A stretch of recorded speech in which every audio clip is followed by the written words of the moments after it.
Assalamualaikum warahmatullahi wabarakatuh. Perkenalkan, nama saya Muhammad Iqbal Hatibuddin, mahasiswa semester 5 jurusan Pendidikan Agama Islam Universitas Islam Negeri Sayyid Ali Rahmatullah Tulungagung. Saya dari kelas PAI 5E, NIM 126201202 138. Saya membuat video ini guna memenuhi tugas ujian tengah semester mata kuliah Pendidikan Multikultural. Di sini saya akan menyampaikan tentang unsur-unsur multikulturalisme yang terdapat pada film Tanda Tanya. Film ini mengisahkan tentang kehidupan beragama yang terdapat di lingkungan masyarakat, baik itu toleransi beragama dan sikap saling menghargai. Dikisahkan terdapat 3 keluarga kecil yang memiliki perbedaan keyakinan. Ada yang beragama Buddha, ada yang beragama Islam, dan beragama Katolik. Meskipun demikian, hal itu tidak membuat kehidupan mereka terus rukun dan harmonis, namun juga disertai dengan konflik dan perselisihan, baik itu dalam keluarga mereka maupun perselisihan dengan masyarakat luas. Langsung saja, unsur-unsur multikultural yang terdapat pada film ini terdapat pada awal film, yakni di menit 1:40 detik sampai pada menit 2:20 detik.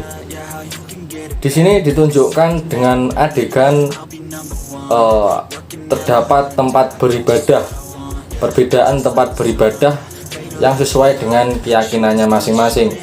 Ditunjukkan di sini ada masjid, ada gereja, dan ada wihara.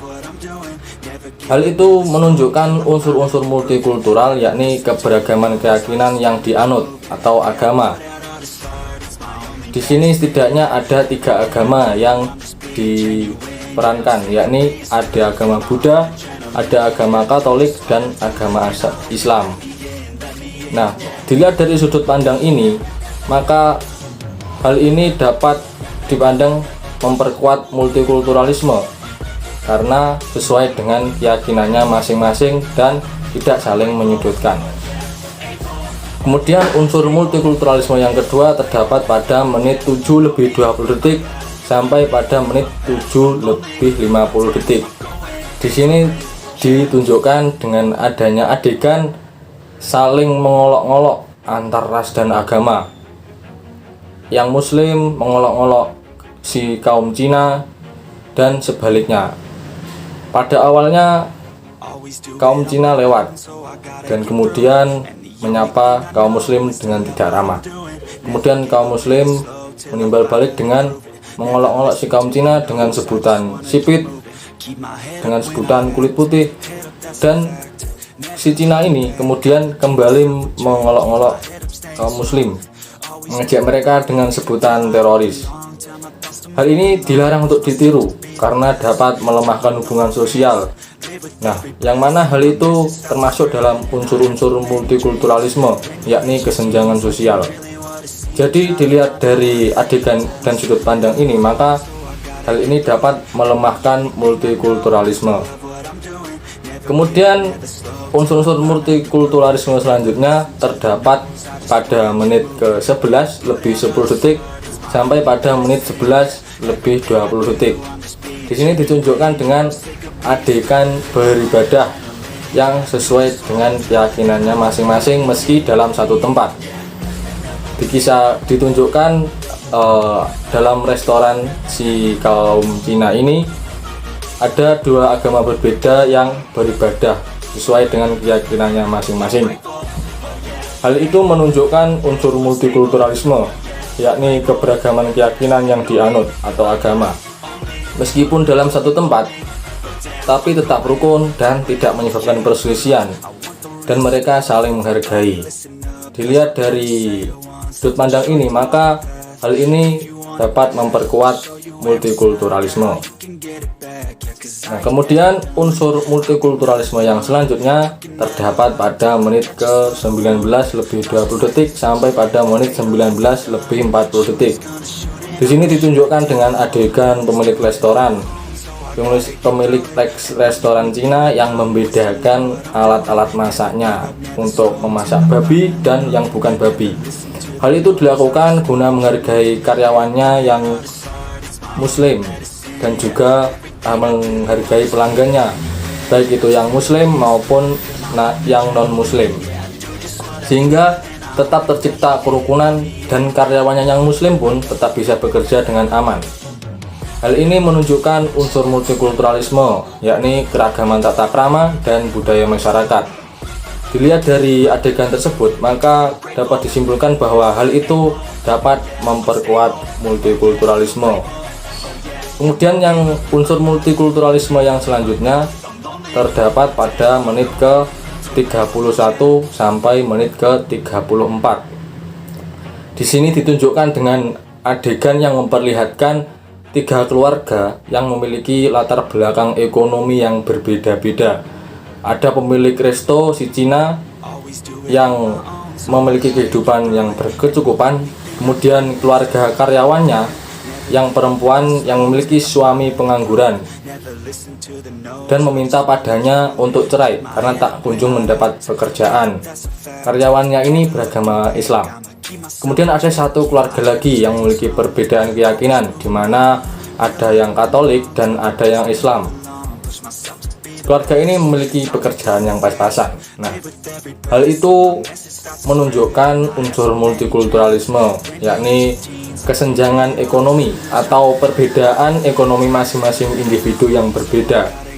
Dilihat dari sudut pandang ini, maka hal tersebut bisa memperkuat multikulturalisme ataupun dapat juga melemahkan multikulturalisme jika tidak didasari dengan perasaan saling persaudaraan dan saling memahami. Nah, kemudian untuk unsur multikulturalisme yang selanjutnya terdapat pada menit ke-45 sampai pada menit ke-55. Di sini ditunjukkan dengan adegan seorang laki-laki muslim yang ditawari kerja menjadi pemeran utama dalam perayaan Paskah umat Katolik, yakni menjadi Yesus Kristus.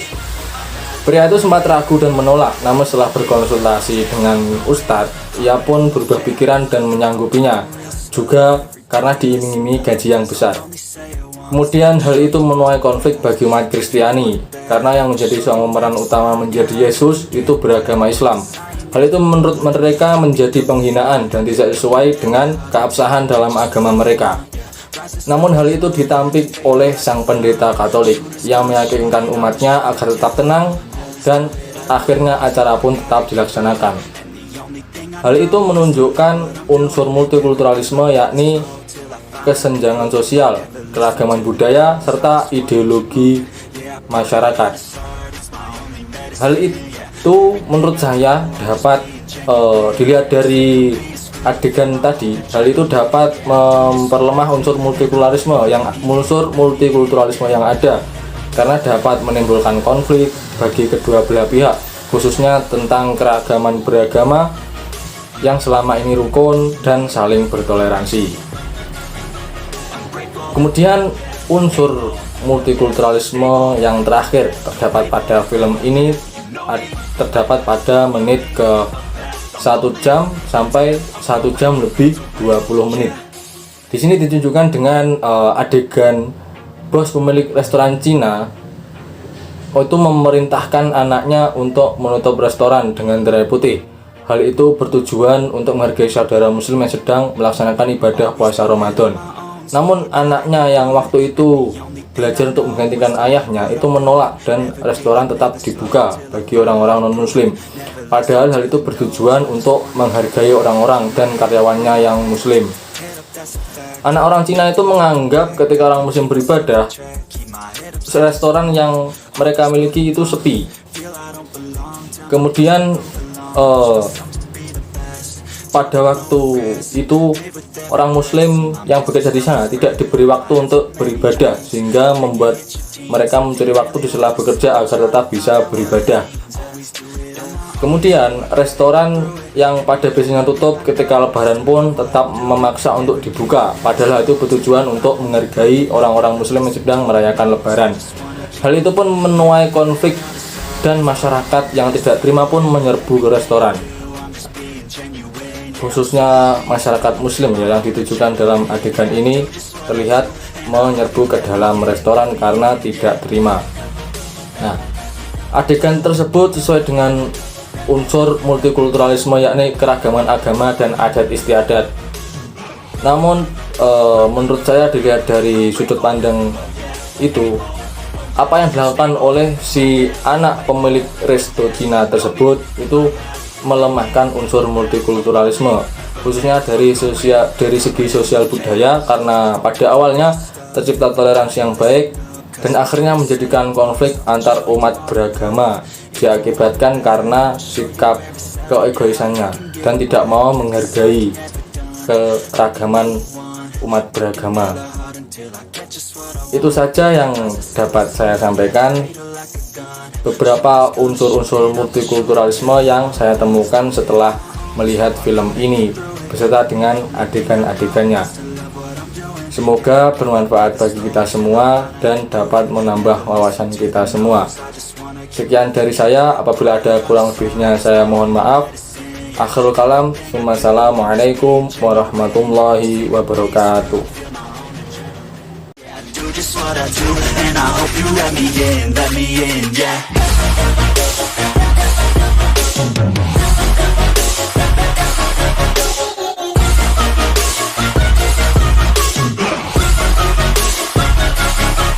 Grateful, oh yeah, able, oh yeah, I'm stable, oh yeah, no label, oh yeah, you know me, I have only a path, I'm lonely, but damn, I'm going to win, yeah.